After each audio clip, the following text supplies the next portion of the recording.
같이 함께 기도하겠습니다. 주님, 오늘도 우리의 출입을 지키시는 하나님, 어려움과 힘든 상황 속에 있는 모든 성도들을 지켜주시고, 특별히 우리 케냐로 돌아가신 우리 정동철 선교사님 코로나 확진자로 또 확진이 되어서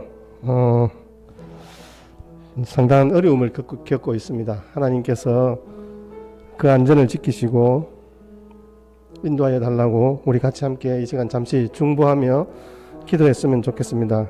현지에서는 우리나라 같이 격리되어 치료를 하지 못하고 사실 약도 없고, 그래서 집으로 돌아가서 해열제와 말라리아 약을 복용하면서 지금 견디고 있는 상황 중에 있습니다. 좀 길게는 보름, 짧게는 한 일주일 정도 잘 상황이 넘어갈 수만 있으면, 그 몸이 견뎌낼 수만 있으면 충분히 극복 가능합니다. 하나님께서 그 안전을 지키시고 인도해 달라고, 그 환난을 명쾌해 달라고 우리의 기도를 들으시는 하나님께 이 시간 같이 중보하며 기도하겠습니다. 아울러서 우리 질병 가운데 있는 모든 성도들, 집에 가로 중에 있는 모든 성도들 위해서 같이 함께 동일하게 기도해 주시기를 부탁드립니다. 기도드리겠습니다. 하나님 아버지, 감사합니다.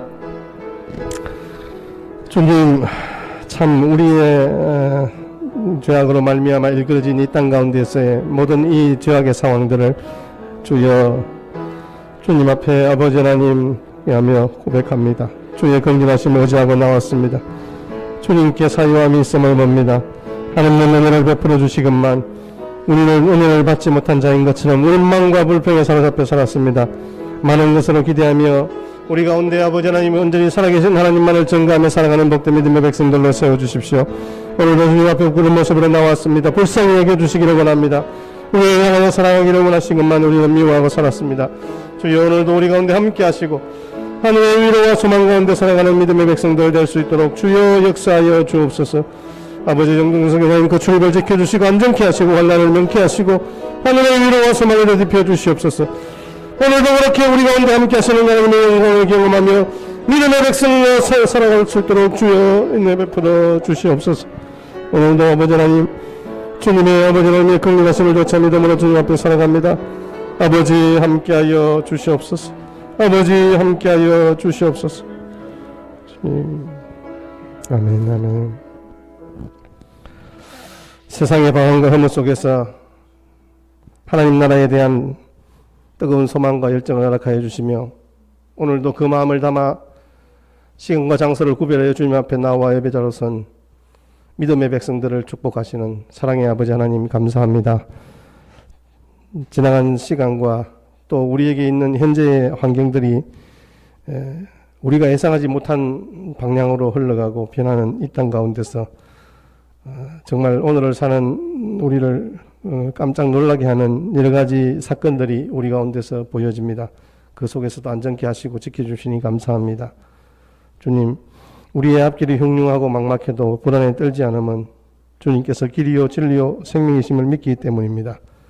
그러나 인악한 저희기에 세상에 해결해야 할 문제와 씨름하며 탈진될 때가 많이 있사오니 주님, 새 힘으로 감당할 수 있도록 은혜 베푸시고 흩어져 있는 모든 성도들에게 하나님의 은혜와 긍휼을 베풀어 주시옵소서. 오늘 이 시간 기쁨과 감사로 드리는 이 예배에 큰 은혜를 내리시고 하늘의 놀라운 축복을 체험하는 시간이 되게 하여 주옵소서.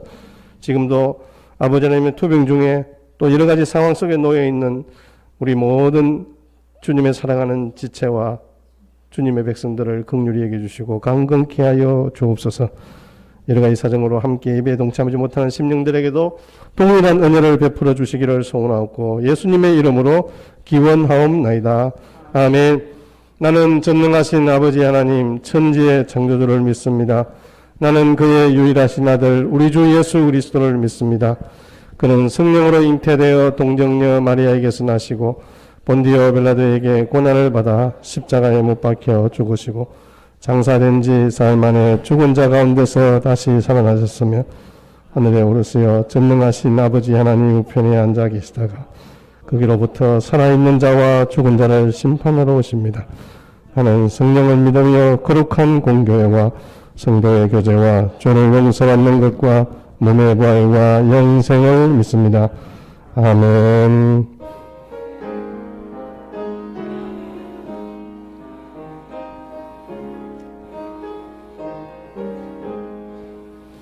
나의 생명 되신 주 주님 앞에 나갑니다. 주의 흘린 보혈로 정케 하사 받아주소서. 날마다 주를 찬송하겠네. 주의 사랑 줄로서 나를 굳게 잡아매소서. 괴로운 세상 지낼 때 나를 인도하여 주소서. 주를 믿고 나가며 나의 길을 잃지 않겠네. 날마다 주를 찬송하겠네. 주의 사랑 줄로서 나를 굳게 잡아매소서.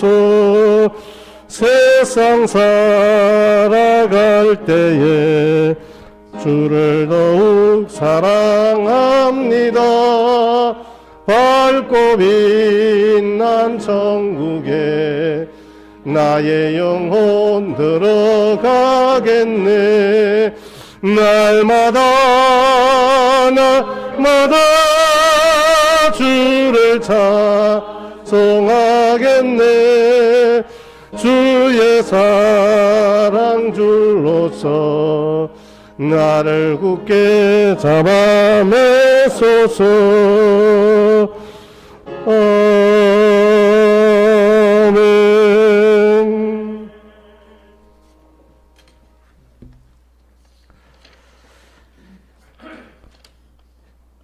사랑의 하나님 아버지, 우리의 생각보다 크시고 우리의 계획보다 세밀하신 좋으신 하나님 아버지, 우리를 향하신 아버지의 뜻이 어찌 그리 크신지요.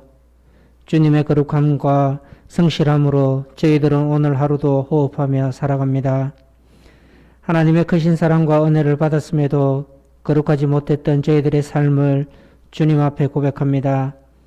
하나님의 도우심을 확신하며 담대한 믿음으로 굳게 서야 함에도 그렇지 못했음을 고백합니다. 우리의 손에는 불의가 있고 우리의 입술인 거짓이 가득하며 우리의 발에는 악인의 자취가 서며 있습니다. 자비하신 주님, 이 시간 다시 주의 긍휼을 구하오니 긍휼히 여기사 거룩하고 순결한 주의 백성의 형상을 회복케 하여 주시옵소서.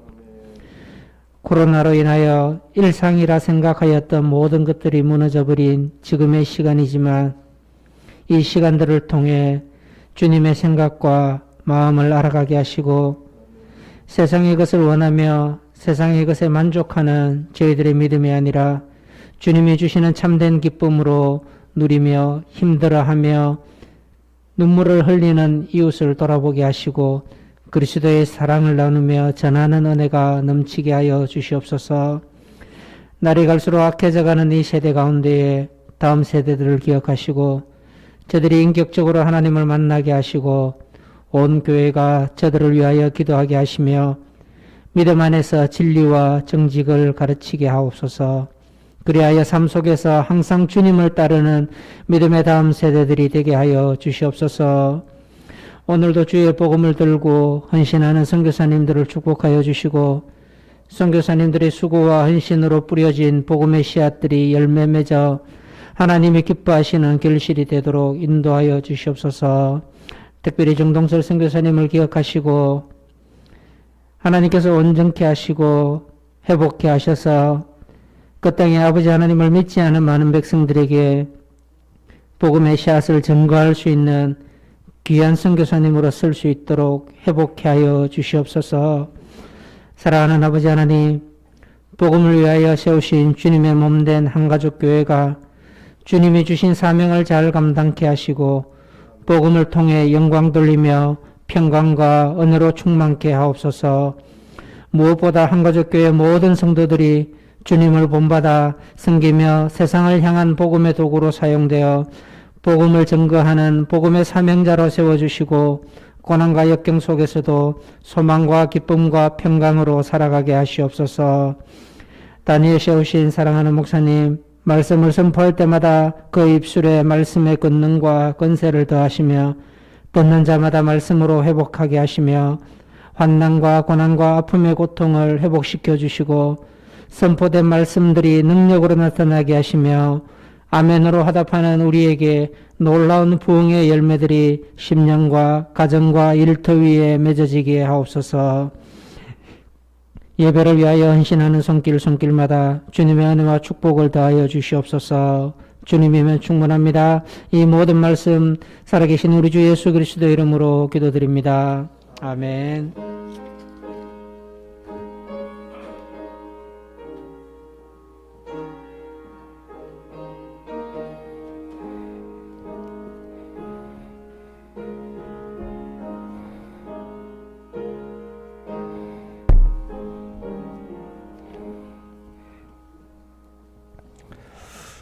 오늘 말씀은 예레미야 예가 3장 24절 한 절 말씀입니다. 예레미야 예가 3장 24절 우리 같이 함께 합독하시겠습니다. 시작. 내 심령에 이르기를 여호와는 나의 기업이시니 그러므로 내가 그를 바라리라 하도다. 아멘. 기업 이러면 이제 우리 성도들의 기업을 성도들이 운영하시는 이제 회사들을 이렇게 기업이라 표현합니다. 사실 저도 우리 성도들이 운영하시는 회사에 가서 이 기업이 복되게 하시고 이 기업을 통하여 하나님 나라가 확장되는 은혜의 통로가 되게 해주십시오. 보통 그렇게 제가 축복을 합니다. 근데 보통 이 기업은 성도님들이 운영하는 기업은 뭐라 할까요? 컴퍼니죠, 컴퍼니. 이건 꾀할 기자를 써요. 꾀할 기자. 이게 한문으로 보면. 근데 성경에서 말하는 기업이라는 이 말은 터 기자를 씁니다. 터, 땅. 그러니까 삶의 터전으로서의 뭐라 할까요? 기업이죠. 회사로서의 기업은 이윤을 추구합니다. 자기 머리를 가지고 계획하고 경영을 합니다. 근데 터 기자의 그 기업, 성경에서 말하는 기업은 삶의 터전의 기업입니다. 하나님이 우리에게 선물로 주신 그 땅, 그 인생이죠. 그 인생을 통해서 우리가 받아 누리고 살아가는.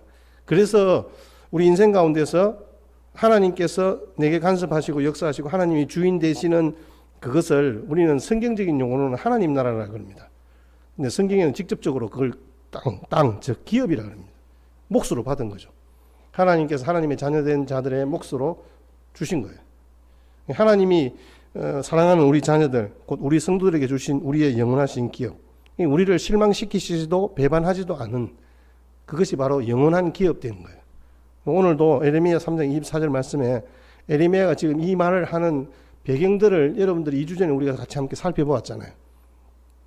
에레미야의 이 상황은 지금 우리가 말하는 극한의 상황들도 넘어섰어요. 우리가 오늘 이렇게 연세 드신 분들은 그 일제 치하도 경험해 보시고 6.25 사변도 경험해 보시면서 삶의 마지막이 어떤 것인지를 여러분 보셨잖아요. 그 고통의 끝, 가난의 끝, 그리고 뭔가를 하고 싶어도 할 수 없는 그 역사적인 어떤 인고의 세월들을 지나온 여러분들을 보면서 여러분들이 경험했던 것들을 생각해 보시면 됩니다. 에레미야는 하나님께로부터 이스라엘이 망한다고 메시지를 받았습니다. 예언을 받았습니다.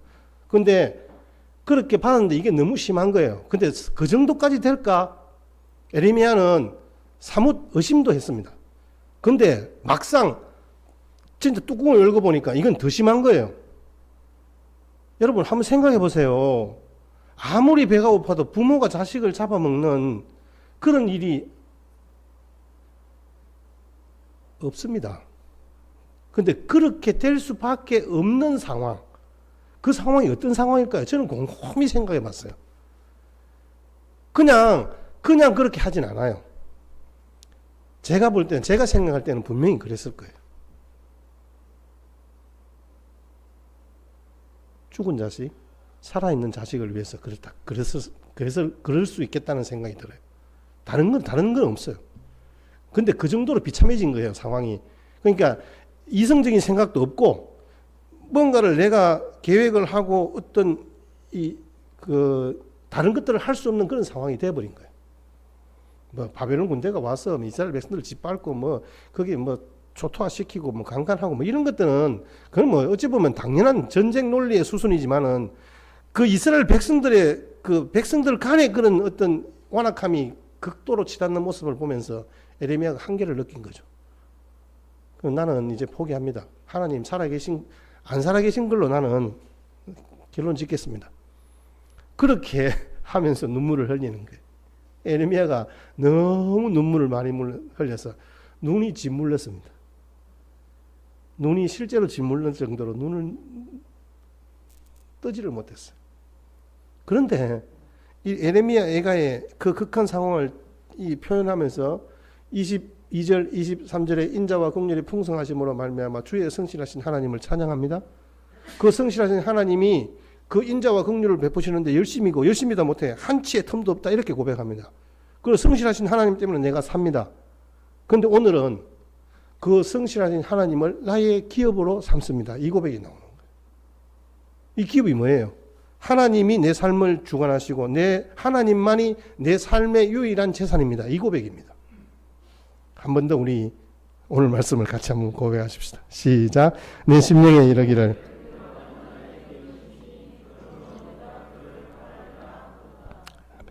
네, 그렇습니다.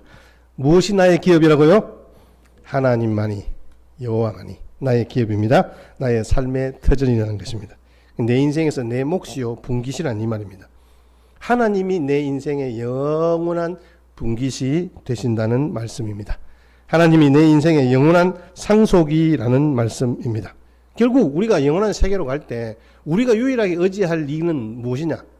내가 재산을, 보통 여러분 이 생을 살면서 나름대로의 어떤 생각들을 가지고 많이 살아갑니다.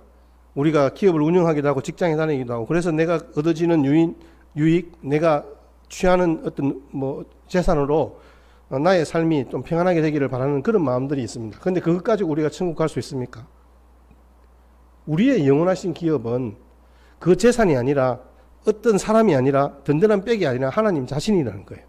그래서 우리는 영원한 세계뿐만 아니라 지금 현실에서도 나의 가장 큰 재산, 가장 큰 기업, 가장 큰 소유는 바로 여호와 하나님인 줄 믿습니다.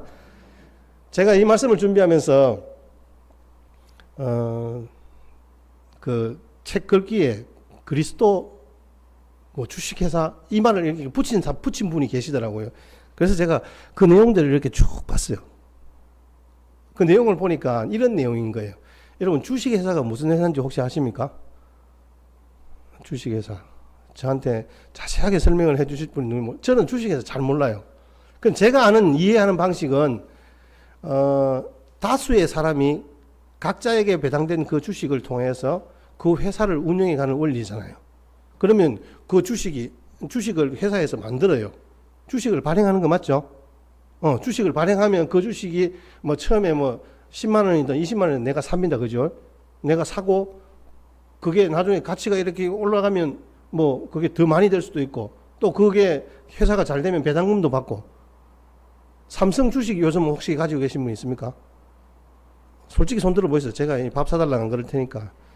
삼성 주식이 요즘 뭐 배당금이 뭐 많이 받았다 그러고 SK도 많이 받았다 그러고 뭐 그렇게 어떤 그런 일들이 많이 있는데, 어쨌든 이 주식은 각자가 회사에서 발행하는 그 주식을 내가 돈 주고 사는 거예요. 근데 그리스도 주식회사는 사실은 그 개념보다는 조금 달라요. 그리스도 주식회사는 회사의 가치가 있잖아요. 나름대로 재산을 이루잖아요. 삼성 그러면 전자, 뭐, 그 다음에 거기에서 운영하는 여러 가지 반도체, 이런 것들로 통해서 장사를 아주 잘하잖아요. 돈을 많이 벌어들이면 그 주식의 가치가 높아지고 그 주식으로 배당금도 나오고 이렇게 한단 말이죠. 근데 그리스도 주식회사는 무엇을 가치로 우리가 주주가 될 수 있을까요? 그리스도 주식회사는 그리스도께서 이 땅의 영원한 구원자 되신 그 하나님, 모든 우주 만물을 만드시고 그로 통하여서 우리에게 배당된 주식, 우리는 그것을 산 게 아니에요. 우리 돈 주고 주님이 피값으로 우리 위하여서 우리는 받을 만한 자격이 없는데 우리에게 배당시켜 주셨다는 거죠. 그게 바로 그리스도 주식회사의 의미예요. 근데 여러분, 이 땅의 주식회사는, 이 땅의 그런 기업들은요, 망할 수밖에 없잖아요. 사라질 수밖에 없잖아요. 세계 최초의 주식회사가 네덜란드 동인도 주식회사라는 그런 회사랍니다. 그 회사의 자산이 약 9천조 원. 그때 당시에 큰 함선 100이 200척 정도 되었고요. 그 다음에 직원이 5만 명 정도 되었답니다. 굉장하죠. 전 세계에서 가장 큰 기업이었으니까. 지금 세계에서 가장 큰 기업 중에 하나는 애플이 2,400조, 재산이 2,400조 원. 삼성이 540조 원 정도 된대요, 재산이. 그러니까 그런 나름대로의 자산 가치를 가지고 있음에도 불구하고 그 네덜란드 동인도 회사가 약 200년 뒤에 1699년도에 사라져 버렸어요. 지금 우리가 영원할 것 같은 우리 삼성도 마찬가지잖아요. 여러분 알리바바 같은 경우에도 굉장히 센세이션을 일으켰는데 나중에 알고 보니 어떻게 됐어요? 지금 사실은 뭐 중국의 그 통제 정책에 의해서 자기는 지금 뭐 실종됐다 뭐 이런 이야기까지 나오고 있잖아요. 그러니까 어느 한순간에 어떻게 될지 알 수 없어요. 근데 그리스도 주식회사인 우리 주님의 몸의 자산 가치는요, 무한대인 거예요. 해산 없이 영원히 존속한다. 이게 바로 성경이 우리에게 말씀하시는 그리스도 주식회사의 실체입니다. 그래서 오늘도 우리에게 그렇게 이야기합니다. 에레미야는 그 사실을 알았던 거죠. 그래서 내 심정에 이르기를 여호와는 나의 기업이시니 그러므로 내가 그를 바랍니다. 내가 그분만을 바라봅니다. 눈물로 고백하면서 이 에레미야가 하나님의 약속의 말씀들을 이스라엘 백성들에게 대변합니다. 그분과 같은 심정이 되었지만 때로는 자신이 겪는 괴로움을 주님 앞에 토해내기도 합니다. 그러면서 내가 쑥과 담즙을 토해낸다. 이 괴로운 인생을 누가 이야기할 수 있겠는가? 그래서 이 에레미야가 결국은 여호와는 나의 몫입니다. 여호와는 나의 기업입니다. 여호와는 나의 분깃입니다. 이렇게 이야기하는 거예요. 여러분, 이 기업이란 말의 의미가 헬레크라는 단어인데요. 이 헬레크라는 단어가 어디에서 나왔냐 하면 이스라엘 백성들이 가나안에 들어갔습니다.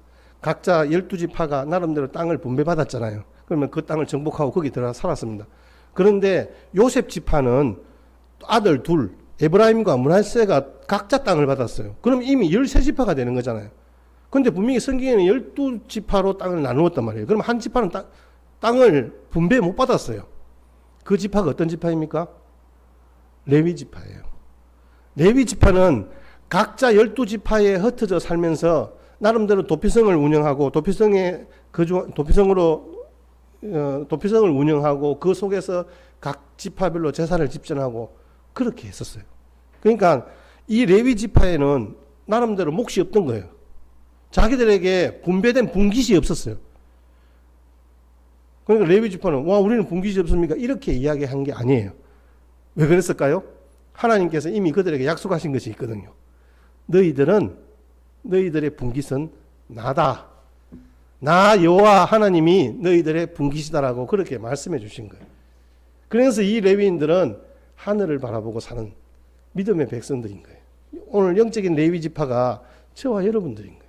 이 땅 가운데 수많은 사람들이 있지만 하나님께서 우리에게 감히 어떻게 말씀하시느냐? 내가 너희들의 영원한 기업이다라고 우리에게 말씀해 주시는 거예요. 에레미야는 신약의 백성들이 예수 그리스도의 구원의 역사를 알지 못했음에도 불구하고 아마 그 사실을 알고 지금 고백하는 것 같아요. 하나님께서 택하신 이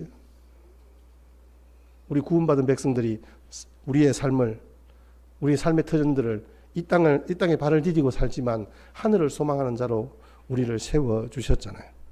성경 주석가인 엘리코트가 영어 독자들을 위한 주석에서 여기에 대한 기업, 즉 분깃을 설명하면서 그와 같이 설명을 하고 있어요. 제가 읽어드릴게요. 창세기 11장까지를 제외한 구약 전체가 가나안 땅에 관한 이야기다. 구약의 주제는 젖과 꿀이 흐르는 이 좋은 땅이다. 그러나 이에 대해 주의를 기울인 그리스도인은 많지 않다. 라고 이야기하면서 이분의 말씀의 요지가 뭐냐 하면 아름답고 광대한 땅, 젖과 꿀이 흐르는 땅의 실제는 성도들에게 할당된 몫인 모든 것을 포함하신 그리스도이십니다. 라는 거예요. 무슨 말이냐면 예수님이 우리에게 할당된 할당된 기업이란 말씀입니다. 그래서 이분이 누구예요? 그리스도잖아요. 우리 위에 죽으신 예수 그리스도. 그분이 청량할 수 없는 풍성함을 가지고 있고 너비와 길이와 높이와 깊이가 무한하다는 거예요. 그리스도의 가치가 무한대란 말입니다. 그럼 우리는 그래서 그 그리스도를 자산 가치로 삼는 그리스도 주식회사가 되었다는 거죠. 제가 이 말의 논리가 너무 억지 같아서 조금 죄송스럽기도 한데 우리는 그리스도의 몸의 실체예요. 이 놀라운 분을 분기수로 공유하는 같은 주식회사의 일원이라 할 수 있어요. 굳이 표현을 하자면 이 회사의 자본금은 가나안 땅의 실제이신 그리스도 자신이십니다. 그리고 신약의 각 성도들은 이 회사의 주주이고 이 회사의 주식의 가치는 무한대다. 이 회사의 존재 이유는 하나님의 영광을 생산하고 공의와 사랑으로 하늘과 땅과 그 안에서 만물을 다스리는 것이다. 이게 바로 하나님께서 우리에게 주신 약속의 말씀인 거예요. 돌아보면 이런 주식회사가 있는 줄도 모르고 살다가 어느 날 주님의 긍휼로 이 회사의 주주 중 한 명이 되어서 우리 인생이 바뀌었잖아요. 제일 큰 혜택은 우리 안에 있는 인생의 공허함이 사라져버린 거예요. 내가 무엇을 해야 되고 어떻게 살아가야 될지가 분명해졌잖아요. 우리의 방향이 정해졌잖아요. 그러니까 인생을 사는 목적에 대한 답을 얻은 것이 우리에게 가장 큰 은혜인 거예요. 여러분, 집에 통장이 한 10억 원 정도 통장이 꼽혀 있으면 그것만 봐도 밖에 나가서 사람들이 좀 뭐 시답잖은 소리 하고 이상한 소리 하더라도 에이 뭐 그래 니는 그래 살아라 나는 이런 재산이 있다 이런 생각하면서 그 집에 가서 확인하고 보고 얼마나 기분이 좋습니까? 없어서 잘 모르시죠. 저는 좀 압니다. 저한테는 좀 그런 것이 좀 있거든요. 그래서 어지러움과 혼란이 좀 있다가도 내가 그걸 딱을 발견하는 순간에 내 가운데 위안과 평안을 얻잖아요. 하나님과 성경과 사람과 세상 만물의 근원과 돌아가는 이치와 의미들을 알아간다. 이게 쉽지 않은 거죠. 여러분, 하나님께서 우리를 그런 주인으로 세우셨단 말이에요. 사도 바울이 그런 기업의 영광을 보는 눈을 뜨게 해달라고 기도하면서 그걸 누리고 있는 거예요. 에베소서 1장 18절 말씀을 우리 같이 한번 보겠습니다. 시작. 너희 마음 눈을 밝히사 그의 부르심의 소망이 무엇이며 성도 안에서 그 기업의 영광의 풍성함이 무엇이며 하나님의 기업으로 살아가게 해달라고 기도하는 거예요. 내 안에 주님이 계십니다. 주님은 나의 주인입니다. 오늘도 나는 주님을 나타내는 그릇으로 살아갑니다. 이 고백이거든요. 내가 왜 살아가야 되는지에 대한 분명한 고백이 있는 거예요. 여러분, 인생이 세운 기업이 무너질 수밖에 없는 이유는 뭘까요? 이 땅에 있는 상황들 때문에 그렇습니다. 이 땅에 역사적인 어떤 환경들이 변하면 그 기업들은 그에 따라서 변화할 수밖에 없고 그에 따라서 흥망성쇠를 거듭할 수밖에 없는 거잖아요. 여러분, 인구가 없으면 아무것도 할 수가 없습니다. 사람이 없으면 무슨 뭐 장사를 하고 기업을 운영할 수 있단 말입니까? 근데 지금 우리나라의 앞으로의 미래가 답답하고 어둡다라는 의미는 우리 미래 세대가 없는 거예요, 여러분. 우리 경남 쪽에만 하더라도 앞으로 20년 뒤에 사라질 도시가 17개랍니다. 어령, 남해, 가까이는 밀양까지도 다 포함되어 있습니다. 그러니까 그런 도시 자체가 없어진다는 게 아니라 그 도시의 인구가 줄다 보니까 그러니까 지역, 그러니까 밀양시가 없어지는 거예요. 어디로 합쳐질까요? 당연히 진영과 합쳐지겠죠. 우리 쪽으로 가까우니까. 아마 편제가 20년 뒤에는 완전히 달라질 거예요. 어떤 시도의 어떤 이 구분 자체가 좀 달라질 거예요. 어령, 합천 말할 것도 없습니다. 군 자체가 그렇게 없어지는 거예요. 군이면 사실 어찌 보면 옛날에는 굉장히 큰 거였는데 사람이 없으면 아무것도 안 되잖아요. 그래서 그 기업은 자연적으로 사라질 수밖에 없는 거잖아요. 그 속에서는 나름대로의 어떤 이 뭘 할까요? 걸림돌이 많아요. 회사에서는 여러 가지 일어나는 사건과 사고들이 있잖아요. 왜냐하면 서로가 어떤 이게 뭐 대출이나 이런 돈들을 돌리다 보면 그게 막혀버리면 그게 사실은 어찌 보면 그걸 해결할 수가 없는 거예요. 그러니까 그것이 항상 걸림돌이 부도 요인이 되는 거잖아요. 근데 우리에게는 지금 그리스도 주식회사는 부도 요인 자체가 아예 제거돼 버렸어요. 없어요, 그게. 그래서 우리는 그런 걱정할 필요 없는 거예요. 아들 안에서 하나님의 풍성한 은혜를 따라 그의 피로 구속 곧 죄사함을 받게 되었습니다. 우리는 이미 우리의 걸림돌인 죄 문제가 해결되었기 때문에 주님 안에서 주의 보혈로 죄사함을 얻는 우리는 더 이상 망할 걱정 없는 거예요. 우리의 기업은 영원할 거예요. 그래서 하나님의 기업이 되는 것은 이미 승리하여 하나님께 영광과 찬송이 되게 하시는 거예요. 근본적인 부도 요인 자체가 우리 가운데 없는 거죠. 그래서 여러분 오늘 이 말씀을 에레미야의 시대와 같이 비유해서 오늘 현실 우리 이 코로나 시대를 살아가는 저와 여러분들이 함께 소망해야 하는 것은 그렇구나. 지금 당장 하는 일이 어렵고 힘들어도 하나님의 택한 백성 성도가 하는 일은 하나님께서 다 이루어 놓은 것에 대한 승리에 대한 누림이 필요한 거예요. 이게 확인되어지는 작업이 필요한 거예요. 그래서 여러분 예배의 자리에 나와야 하는 거예요. 예배는 뭐냐면 내가 어떤 행위들을 통해서 하나님께 뭔가를 드리는 게 예배가 아니에요, 여러분. 예배는 하나님께서 나를 사랑하시고 나를 사랑하시는 그분이 나를 자녀 삼으시고 우리에게 이 땅 가운데서 그 승리에 대한 영광을 같이 함께 좀 누리자라는 거예요. 우리를 부르신 자리에 순종함으로 나오는 거예요. 누구 때문에 나오는다? 우리가 모여서 하나님을 찬송하면 하나님이 영광 받으신다? 아닙니다, 여러분. 제가 이 말씀을 아마 여러 수백 번 드린 것 같은데 우리가 찬송을 드리든 말든 하나님은 원래 영광스러운 분이에요.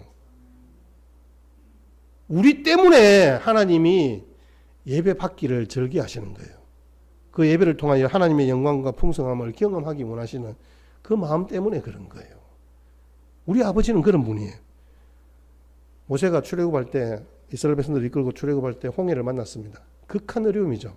생명을 담보할 수 없는 자리잖아요. 뒤에는 바로의 기마병이 쫓아오고 앞에는 넘실거리는 바다가 있고 이스라엘 백성들 아마 성질 급한 사람들은 바다에 뛰드는 사람도 몇 명 있을지도 몰라요.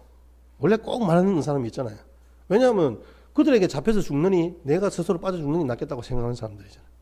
지금도 그렇게 시대를 살아가는 사람들이 많이 있잖아요. 그만큼 절체절명의 상황이었단 말이죠. 그런데 그 상황 속에서 그들이 의지할 건 뭐예요? 하나님의 구원하심을 보라는 모세의 그 메시지에 함께 하나님 앞에 부르짖어 기도하는 거예요. 이게 하나님의 영광을 누리는 길인 줄 알기 때문에 모세도 밤새도록 하나님 앞에 그렇게 기도하는 거예요. 하나님께서 밤새 동풍을 불어서 그 바다를 마르게 하시고 갈라지게 하셨어요. 건너가게 하시고 뒤쫓아오는 그 애굽의 군대는 그곳에서 수상시키는, 이게 그냥 우리에게 들려지는 이야기가 아니라 하나님의 실제의 구원의 방법인 거예요. 근데 우리는 그런 하나님의 영광과 은혜들을 우리 가운데서 함께 누리지 못하고 우리 눈에 보이는 것 때문에 일희일비하며 살아가는 우리의 모습인 거죠. 저는 사회적 문제로 대두되고 있는 이 정인이 사건이나 이런 사건들도 마찬가지라고 봐요. 그들도 그리스도인이잖아요. 이 정인이 부모가 한동대를 졸업했어요. 공부 잘해요. 그들이 무식해서 그런 짓 한 게 아니에요. 죄 때문에 그런 거예요. 그 하나님이 기업되시는 영광의 풍성함을 경험하지 못했기 때문에 그 속에 있어서 자기들에게 현실적으로 부딪히는 그 문제에 대한 답을 찾지 못한 거예요. 그 할아버지가 포항에서 목회하시는 목사님이에요. 제가 굳이 이런 이야기를 드린 이유는 뭘까요? 주님을 따르는 십자가 복음이 그들 가운데서 실제가 되지 못했기 때문에, 주님이 십자가에서 죽고 부활하여 성령으로 내 안에 오셔서 내 삶의 주인으로 살아가고 계신다. 이게 기업이에요. 삶의 터전으로서의 기업이잖아요. 내가 누리고 있는 하나님을 나의 기업으로 삼는다는 이 고백이 종말론적 시대를 살아가는 저와 여러분들에게 우리의 삶을 점검하며 주님의 통치를 받고 살아가는 저와 여러분들에게는 그 어떤 보험보다도 안전하다는 사실을 말씀드리고 싶은 거예요. 그리고 우리에게 주어지는 이 어려움들은 오히려 정말 진작 깨어있어 하나님을 찾고 하나님 앞에 바로 서기 위한 우리의 결단들을 요구하는 하나님의 부르심이다. 저는 그렇게 생각해요. 그래서 그 부르심 앞에 내가 기도함으로 예배자로 서는 일에 우리가 전심으로 나아갔으면 좋겠어요. 그 하나님의 인자와 긍휼의 풍성하심을 맛보아 알았으면 좋겠어요. 오늘 22절 23절 같이 한번 보겠습니다. 시작. 여호와의 인자와 긍휼이 무궁하심으로 우리가 진멸되지 아니함이니이다. 이것들이 아침마다 새로우니 주의 성실하심이. 아멘. 다시 한번 정리합니다. 제가 수도에도 말씀드렸지만 인자와 긍휼이 풍성하신 그 하나님이 그 인자와 긍휼을 베푸시는데 얼마나 성실한지, 아침마다 새로운 그런 날들을 맞이하는 것 같이 하나님은 성실하심을 우리에게 그런 인자와 긍휼을 베푸시는 거예요. 그런데 그 성실하신 하나님이 우리의 기업이 되신대요. 우리의 삶의 터전이 되신대요. 내가 더 이상 뭐 요구할 게 뭐 있고 내가 더 이상 어떻게 지체할 게 뭐 있겠습니까? 그 주님만을 바라보는 거죠. 이 세상 이 땅에서 살다가 죽을 때가 누구에게는 오지 않습니까? 한 번 죽는 것은 사람에게 정해진 거죠.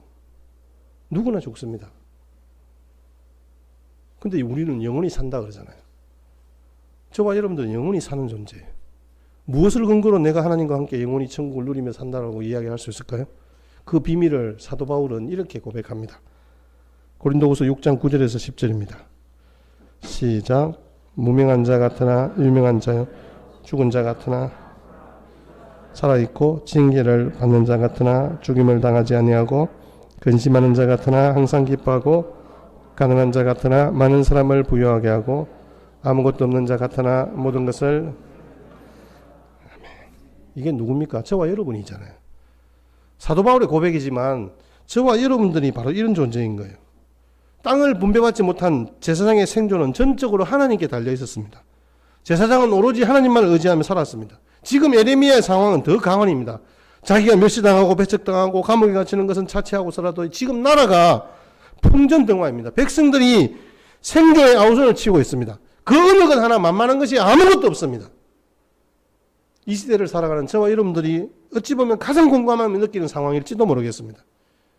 이 땅의 삶이 어떻습니까? 온갖 편법과 거짓과 속임과 가진 자들의 행포가 난무하고 있습니다. 그런 세상에 아직 오지 않는 하나님 나라를 이미 눈앞에 와 있는 것처럼 바라보며 살아가는 사람들이 저와 여러분들이잖아요. 그것이 바로 영원한 나의 기업입니다 고백하는 자들의 하나님 나라 백성된 저와 여러분들의 모습인 거예요. 그래서 우리는 주님의 은혜를 기다리고 주님께 위탁된 삶이 필요한 거예요. 이 말씀을 통해서 이영규 선교사님께서 내려놓음이라는 책에 보면 그 아들 동현이에 대한 간증을 하고 있는데, 동현이가 슈퍼에 가서 자기가 좋아하는 버저 장난감을 샀대요. 그 버저 장난감을 샀는데 너무 좋아서 끌어안고 막 나가는 거예요. 근데 계산대에서 계산하는 점원이 야 이리 줘. 동현이는 막 뺏는 줄 알고 막 끌어안고 그 자리에 주저앉아서 그냥 울어버리는 거예요. 아, 이걸 통해서 하나님께서 우리에게, 여러분 점원이 달라고 하는 건 뭐예요? 이유가 뭐예요? 계산하고 확실하게 네 걸 만들어줄게 이거잖아요. 계산하는 순간에 이거는 자기가 터치할 수 없는 동인이 거예요. 근데 우리는 그거 못 내려놓고 있는 거예요. 빼앗길까 봐.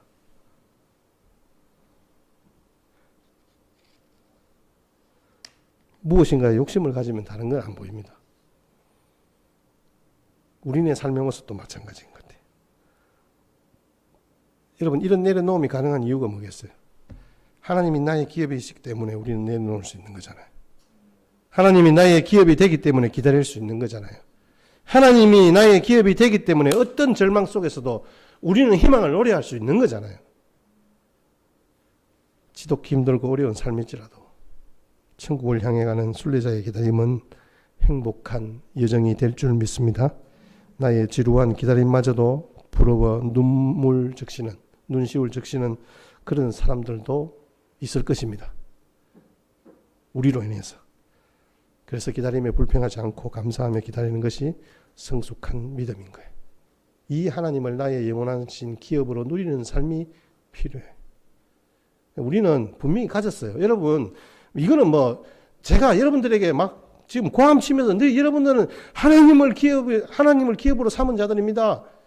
근데 내가 못 누리면 어떡해요? 아무 소용이 없는 거잖아요. 에레미야는 내 심령에 이르기를 나는 깊이 내가는 이해했습니다. 아, 여호와 하나님이 나의 기업이십니다. 그래서 내가 지금 상황 보지 않고 이 나라가 멸망당하고 당하지 않고 이것 보지 않고 나는 오직 역사의 주인공이시고 이스라엘의 주인이시고 내 삶의 주인이신 나의 기업 대신 하나님만 바라보겠습니다. 이미 이 고백이잖아요. 저와 여러분들에게도 마찬가지인 거예요. 오늘날에도 자기 기업, 즉 택하신 성도들을 바라보시고 그 기업을 사랑하시고 그 기업을 기뻐하시는 줄 믿습니다. 세상적인 사업과 기업들은 사업이 잘 안 돼서 참 불만족스럽고 고민하고 한숨과 탄식으로 살아갑니다. 근데 여러분, 우리는 그 세상에 사업이 잘 되든 잘 되지 않든 뭐 어떤 상황이든 불구하고 하나님을 자기 기업으로 삼은 참 하나님의 백성들로 우리의 삶을 주님 앞에 드려 가십시다. 그래서 하나님이 우리에게 주신 영원한 기업을 바라보고 누리고 즐거워하는 삶이 되었으면 참 좋겠습니다. 많은 사람들이 그렇습니다. 하나님은 나의 기업입니다 라는 그 삶의 의미들을 어떻게 이해하면 좋을까요? 라고 묻습니다. 저는 여러분들에게 이렇게 말씀드리고 싶어요. 하나님을 나의 기업으로 삼는다는 것은 하나님을 떠나서 살지 않는다는 거잖아요. 그러니까 구약에 나오는 기업이라는 말은 주로 땅을 이야기합니다. 그 땅을 터로 삼고 그 땅에서 생산된 어떤 작물로 수확을 거두고 열매를 거두고 그것을 또 돈으로 환전하고 뭐 그렇게 살아갑니다. 땅을 떠나서 살 수 없어요. 마찬가지로 하나님을 나의 기업으로 삼는다면 하나님을 떠나서는 살 수 없는 거잖아요. 레위 지파는 하나님을 떠나 살아서는 안 된다는 말씀이잖아요. 두 번째는 하나님을 나의 공급자로 삼는다는 거예요. 하나님이 내려주시는 만나로 그들은 살 수밖에 없는 거고 하나님께서 허락하시는 레위 지파에게 모든 12지파가 각자가 11조를 통해서 레위 지파를 사실은 먹여 살린 거예요. 먹고 사는 문제 때문에 그들이 그 땅에 연연하거나 그 땅을 바라보고 그 땅을 재산 가치로 삼는 것이 아니에요. 우리에게도 마찬가지예요. 우리는 우리의 재산이 우리 재산으로 의지할 것은 예수 그리스도 그분밖에 없다는 말씀이죠. 다른 지파는 땅을 가지고 만족하고 자랑할 때 레위 지파는 나는 하나님이 내 기업이다 이렇게 감히 이야기할 수 있는 거예요. 이 그리스도인은 하나님의 은혜 안에서 자족해야 할 줄 믿습니다. 그리고 레위 지파는요, 땅은 없지만 하늘을 바라보고 산다는 거예요.